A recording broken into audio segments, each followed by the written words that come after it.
When you speak before an audience, your listeners base their judgment of you and your message on what they see as well as upon what they hear. In giving a presentation, your body can be an effective tool for adding emphasis and clarity to your words. It's also your most powerful instrument for convincing an audience of your sincerity, earnestness, and enthusiasm.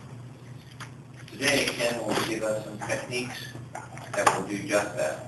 Please help me welcome Ken with his speech, How Body Language Enhances Your Message. How Body Language Enhances Your Message, Ken Smith.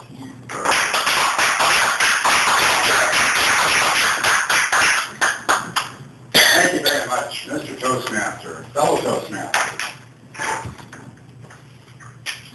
Body language involves a number of things. It involves your facial expressions, which include your eye contact. It includes gestures you make with your arms, and your positioning on the stage or in front of the audience. Let's begin with facial expressions.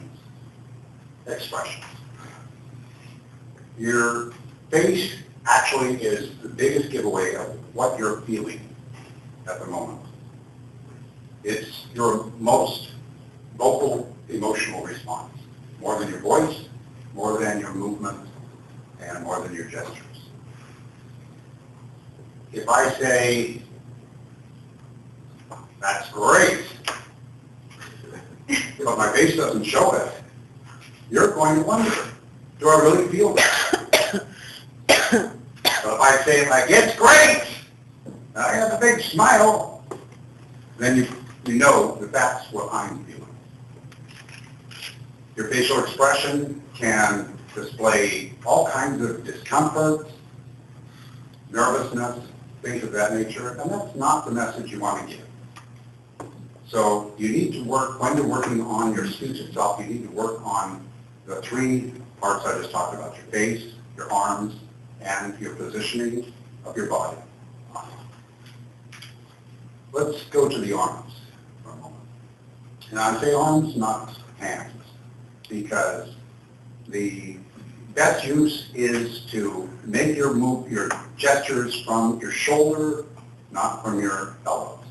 A lot of people stand like this, and they're making their gestures this way. The movement is all measurements. But it's much bigger if you use your whole arms. Now, how big you want to make it depends on a number of things. A smaller audience sometimes does require a smaller gesture because it can be overpowering.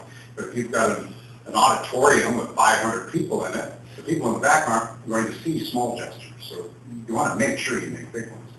Also, Darlene and Gina are going to be simulating a television program. Well, the camera doesn't see way out there. It's generally zoomed in close enough so they have to move just with their arms close to the body. Guys, especially big guys like me, tend to have a problem with making big gestures because I used to hit people in the nose a lot. And so I fashioned myself into a tube where I'm not moving my arms a lot because I don't like the repercussions of hitting people in the nose. It's not very fun. How you position your body is another thing to keep in mind. Your feet should be somewhere between 6 and 12 inches apart, whatever is most comfortable for you, because that's how you hold your balance from left to right. But you should also have one foot slightly in front of the other, because that's what holds your balance forward and backwards. Your knees should be straight, but not locked. And your head should be up. Chest out, stomach in. If that's not completely comfortable, then you probably want to move your feet a little bit. You should be on the balls of your feet. In this way, you can communicate with the audience in comfort, and that comfort shows throughout your body and your face. But you don't want to stand there the whole time.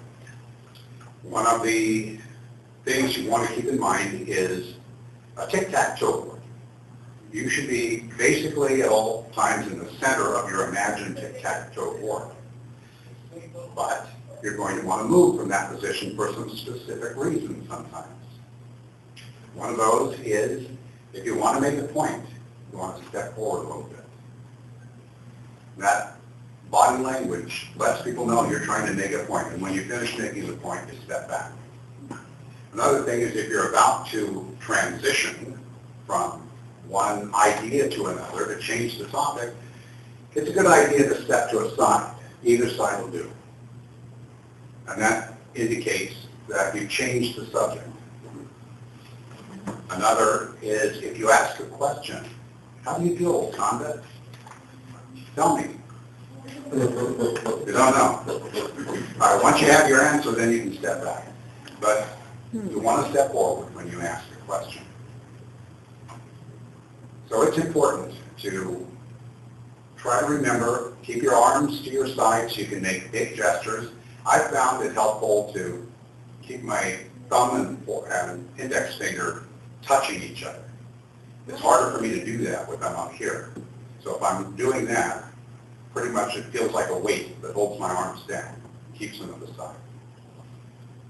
Keep your shoulders relaxed, your head straight, your feet 6 to 12 inches apart with one slightly more forward than another. And make your face reflect what you're trying to say. And then the last one is, part of facial expression is eye contact. You want to hold someone's eyes while you're completing a thought. And then you move on to another side of the room and complete another thought before moving to another position and completing that thought. So we've been told to hold the eyes for 3 seconds, but that's not necessarily the length of a thought.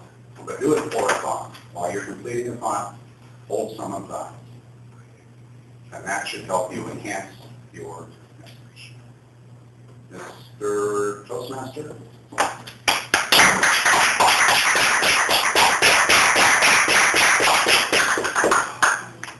Should I go on?